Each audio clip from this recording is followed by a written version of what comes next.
মা খাদিজাতুল কুবরাকে কবরে রাখার পরে নবীজি কবর পারে বসে আছেন, মাটি চাপা দেওয়া হয়েছে, নবী বসে আছেন।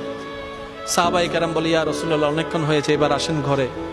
নবী বলছেন, ও আমার সাহাবা, যিনি শুয়ে আছেন উনি আমার দুঃখের দিনের বন্ধু, আমার অসহায় সময়ের মধ্যে উনি সহায় হয়ে পাশে দাঁড়িয়েছেন।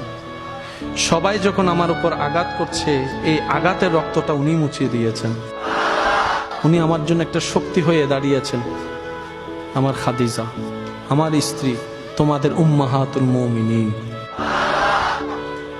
ইয়া রাসূলুল্লাহ, একটু ঘরে আসেন। নবী বললেন, একটু পরেই ওনার কবরে ফেরেশতা আসবে প্রশ্ন করার জন্য। আমি নবী বসে আছি, আমার খাদিজার প্রশ্নের উত্তর আল্লাহর হুকুমে খাদিজার পক্ষ হয়ে আমি নবী উত্তর দেওয়ার জন্য। পৃথিবীর সমস্ত ভালোবাসার বন্ধনকে পিছনে ফেলে আপনার আমার নবীর জীবনীকে একটু খেয়াল করে দেখেন। সমস্ত রোমান্টিকতার হাই রোমান্টিকতা আমার নবীর জীবনীর মধ্যে আছে। আমরা নিতেও জানি নাই, পালনও করতে জানি নাই। আল্লাহ পাক আমাদের সবাইকে ইসলাম মেনে চলার তৌফিক দান করুক।